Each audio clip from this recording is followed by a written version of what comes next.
여러분 안녕하세요. 읽고 쓰고 찍고 흥자입니다. 오늘은 달러 향방에 대해서 말씀드리겠습니다. 시작하기 전에 잠시 광고가 있겠습니다. 중앙달러 시대 돈의 흐름 트레이드워 제가 쓴 책입니다. 훌륭한 책입니다. 많이 읽어주시기 바랍니다. 비바미 어싱 신발, 맨발 신발 지금 미국과 유럽 그리고 중국 전 세계를 향해서 나가려고 합니다. 상표 등록도 해놓고 특허 등록도 해놨습니다. 훌륭한 찐 신발입니다. 많이 신어주시기 바랍니다. 광고 끝. 자, 오늘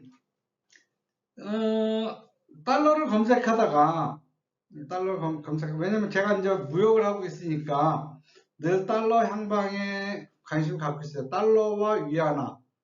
왜냐면 달러는 수출과 수입에 관련되어 있고 위안화는 수입과 관련되어 있기 때문에요. 그래서 늘 달러와 위안화에 대한 관심을 갖고 있는데 오늘 갑자기 그런 생각이 들었어요. 달러하고 위안화가 같은 방향으로 움직이지? 그러면 달러는 어떤 방향으로 움직이고 있나? 라는 것을 오랜만에 검색을 해봤었습니다. 왜냐면 제가 이따 중앙달러 시대에 앞으로 세계는 계속 강달러로 갈 것이다 라는 책을 쓰긴 했습니다. 쓰긴 했는데 제가 그동안 이제 장사를 하느라고 깊이 최근 들어서는 국제 정세하고 그런 것들을 연관시켜 갖고 검색을 안 해봤는데 달러 통화를 검색하다 지난 몇십 년간 1982년부터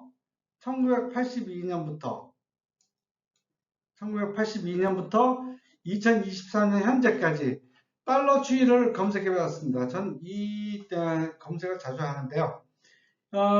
오늘 1378원까지 올라갔습니다. 1378원이요. 거의 1378.93. 물론 얼마 전에 했던 1450원이나 IMF 때 1500원이나 IMF 때는 1750원까지 갔죠. 그리고 이때는 1600원대까지 이것에 비하면 높지만은 이때와 지금과 이 두 경우와의 차이점은 뭐냐면 특별한 일에 의해서 갑자기 팍 올라간 거예요. 그래서 팍 떨어지면서 정상화됐죠. 그런데 지금은 뭐냐면 스멀 올라가면서 계속 올라가는 거예요. 1378원까지. 1378원. 곧 1400대까지 올라갈 수도 있다는 얘기죠. 지금 세계 경제가 굉장히 어려운 상태에서 미국의 재정 상황도 재정 적자도 만만치 않죠. 이 재정 적자 때문에 미국이 뭐 망할 것이다 라는 이야기도 있고 나오고 그렇긴 하지만은 어쨌든 간에 달러가 강세를 보이는 거는 맞죠. 달러가 강세를 보인다는 건 뭐예요? 전 세계의 통화에 비해서 달러의 가치를 높이 평가받는다는 거예요. 그럼 왜 달러의 가치는 높아질까요? 우선 통화 정책으로 보면 금리가 높아졌어요. 금리가 높아요. 다른 나라에 비해서 미국의 금리가 가장 낮아야 되는데 사실 가장 낮아왔어요. 그런데도 불구하고 지금은 어때요? 유럽이나 한국의 금리보다 미국의 금리가 낮아요. 그런데 평균적으로 보면 더 높죠. 어쨌든 간에 통화 정책으로 보면 미국의 금리가 굉장히 높아지고 있어요. 한국보다도 더 높아요. 그렇기 때문에 이것 자체만 갖고도 달러의 값어치가 높아질 가능성이 높아지는 것이 당연하죠. 그리고 미국의 경제가 다른 나라에 비해서 상대적으로 낮죠. 지금 전 세계에 IT를 리드하고 있고 석유면 석유, 뭐 히토류면 히토류, 식량이면 식량 안 갖고 있는 게 없고 다 수출하고 있어요. 식량도 수출하고 석유도 수출하고 그러다 보니까 거기다가 IT를 이끌어가고 있죠. IT. 뭐 중국이 좀 따라온다 하지만은 IT, 세계 최첨단 산업까지 미국이 다 리드를 하고 있습니다. 그러다 보니까 상대적으로 다른 나라들은 죽쓰고 있지만은 미국의 경제 상태는 나은 것이죠. 물론 미국의 부동산, 특히 이제 대도시, 과거의 첨단 도시들의 부동산이 떨어지고 있고, 그 중에서도 오피스 빌딩의 값어치가 떨어지고 있다라고 하지만은 과거에는 관심을 덜 받던 미국 중부의 도시들이나 제2도시, 제3도시들이 이권으로 경제, 제조 시설들 이런 것들이 퍼져가면서 경제가 더 나아지고 있는 거죠. 그 다음에 사회적 안정성, 사회가 다른 나라보다 안정하다. 뭐 밖에서 보면은 트럼프와 대통령 이름을 잊어먹었다. 아무튼 그 두 사람의 관계, 미국의 정치가 늘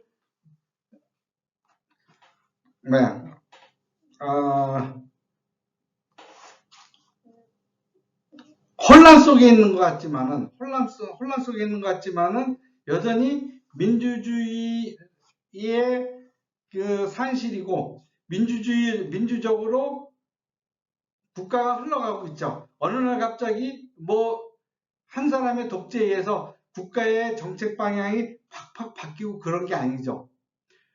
대통령은 바뀌어도 그 정책은 거의 꾸준하게 유지해가는 그러한 세계 경제와 민주주의의 산실이죠. 그렇기 때문에 사회적으로도 굉장히 안정성이 있는 나라이죠.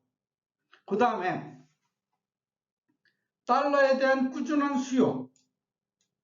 누가 뭐래도 세계 금융과 무역의 중심지죠. 세계에서 무역은 거의 달러로 이루어지고 있죠.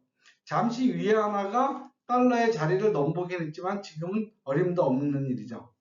그렇기 때문에 이러한 상황들을 돌이켜볼 때, 이런 상황들을 돌이켜볼 때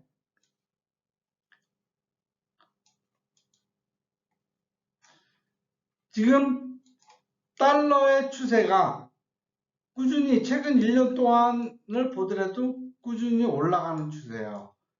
꾸준히 올라가는 추세예요. 이거는 뭐예요? 미국의 달러에 대한 안정성 내지 신뢰성이 다른 나라에 비해서 그래도 낮다. 현재로서는 달러 말고는 대안이 없다. 물론 이제 비트코인이나 뭐 이런 것들이 그 자리를 달러의 위치를 차지하려고 노력을 하고 있지만은 여전히 누가 뭐래도 미국 경제나 미국 정치가 불안정하다 하더라도 다른 나라에 비하면 그래도 안정적이고 인정을 받는 거죠. 그래서 달러의 가치가 계속 올라가고 있습니다.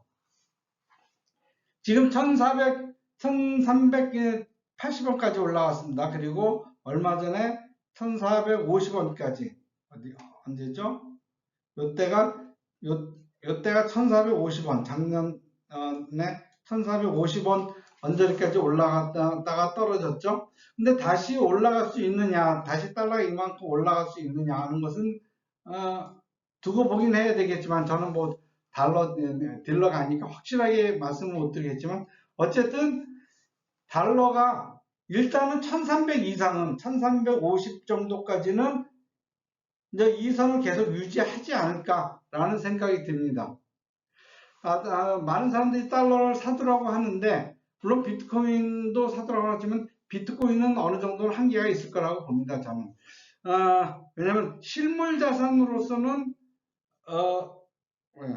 가치 저장 수단으로서는 비트코인이 계속 갈지 모르지만 실물 자산, 그러니까 화폐 교환 수단으로서는 비트코인이 한계가 있지 않을까 하는 생각이 듭니다. 그래서 실질적으로 돈을 쓰고 실생활에서는 위험에 대비한다면 달러를 비축해둬야 되지 않을까 하는 그런 생각이 듭니다. 예, 오늘은 달러의 향방에 대해서 여러분께 말씀드렸습니다. 다시 한번 말씀드리겠지만 초강 달러 시대에 잠깐만요.